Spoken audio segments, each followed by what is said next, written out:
Hey, it's just a quick video to talk about coming out as non-binary, transgender. I've been asked a couple of times for advice coming out to family, to partners, in the workplace particularly, and so I just wanted to run through how I came out, how that was received, and anything that I think worked well. So the first person I came out to in person was my mum, and I just let her know that, because I was moving away at the time, that in Brighton, where I was moving to, I was going to use they, them pronouns. And I just kind of made her aware of that so that I could be open about it online, on social media, or whatever, without feeling like I need to hide something or that she'll be confused or think something's changed with me or something, I don't know. And I just kind of let her know. It's kind of a gentle introduction to the idea that that's what I'm going to do in Brighton. Obviously, as time's gone on, that's now something I enforce back home in Cumbria. I expect my family to use they, them pronouns for me. It doesn't mean they do, but that is my expectation of them and what I hope they will work towards. But just by kind of letting her know meant that there was no action point on her side. There was no, you need to do this, this, this. It was just, I'm doing this. Just letting you know because I care about you and I want you to know what's going on in my life. And I think that was quite helpful just because of the kind of gentleness and the kind of easing in, rather than just, hey, I'm trans, bye. Then I arrived in Brighton and came out at university. I tried to just make it something that came up in conversation quite early on when I met new people on my course or in my housing. And it didn't take off great in terms of people using my pronouns. So eventually it did become a bit of a problem.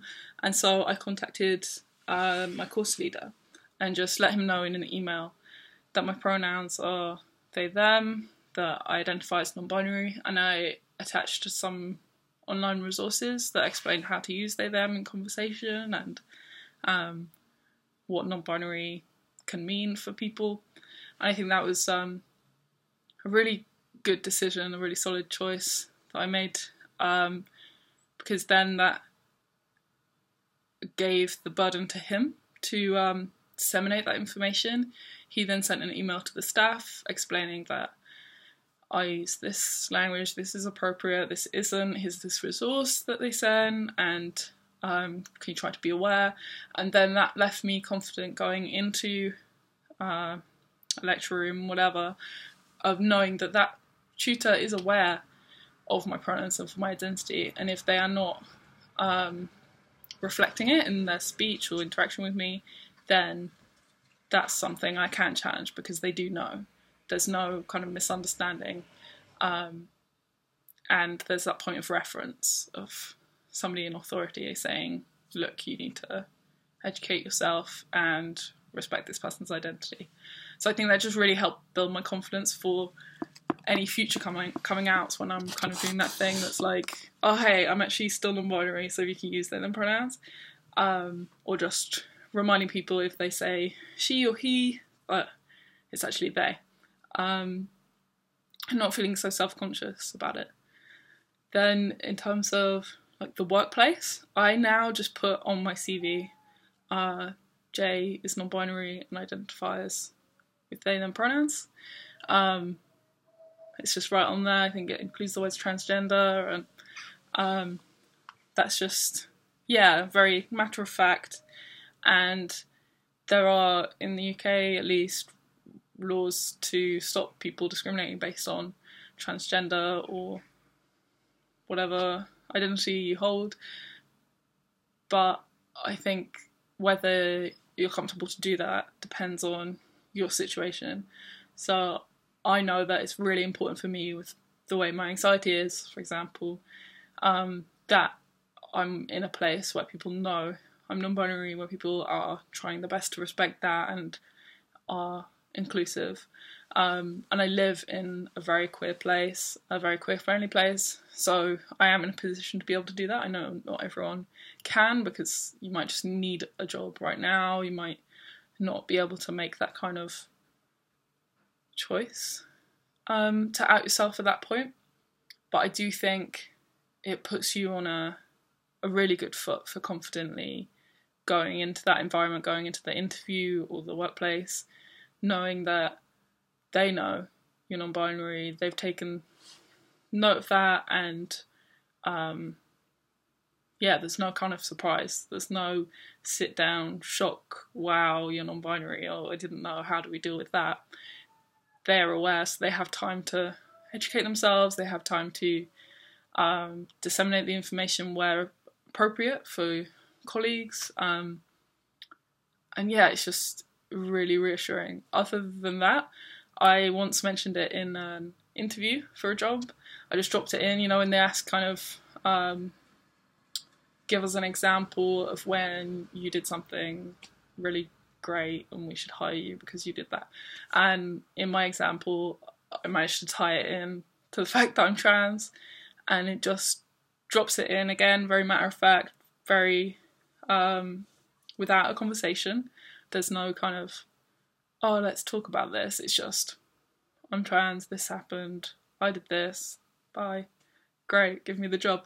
But you've also made that person aware, who is presumably you're like working in hiring, HR or your manager, and then it's their responsibility in terms of if you're having any problems in the workplace, so you want certain staff to be aware that you're trans or you're non-binary or you use these pronouns, then you can very comfortably know that they know, there's no big surprises, and you just do it and say, look, this needs to happen. And it's all something that grows with confidence. I definitely now, kind of 4 years on from coming out as non-binary and using they them pronouns, I'm definitely so much more confident in just saying, I'm non-binary, I use they them pronouns, thank you.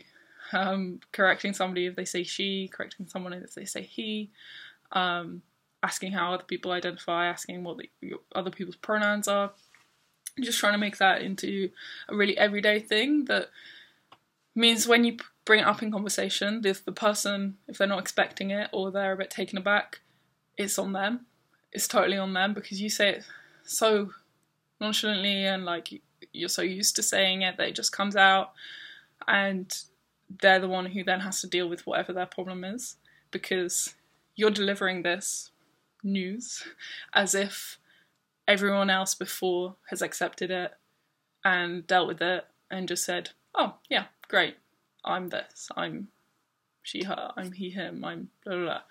And I think, yeah, that's just a big confident thing that you can develop over time with practice, and you'll get plenty of it, because you do have to come out a lot if you want to be out in the workplace. You also, I think it's important to know that just because you are non-binary doesn't mean that you have to come out. You don't have to come out at work. You don't have to come out to every stranger, every colleague, every friend of a friend. Like, it's not a disservice to other trans people. It's not a disservice to yourself. If that's what's more comfortable for you, you don't have to tell your aunt twice removed. It's not something that other people are entitled to from you, if that makes sense. And yeah, just go easy on yourself. If it's the first time coming out, it's going to be a big deal. Even if the person takes it so well, you're going to be nervous, and that's totally fine. I would say start with people you know are more open to gender diversity, start with friends who are also queer, start with, and then when it is you're coming out to your parent or sibling, if those are the ones you're worried about, or at work, you're just more used to it, you're more in a flow, and you know that you've got that support there, regardless of how this one situation goes. Okay, so that's a 10 minutes video. I don't even know if I made any sense or spoke in coherent sentences. But yeah. Bye!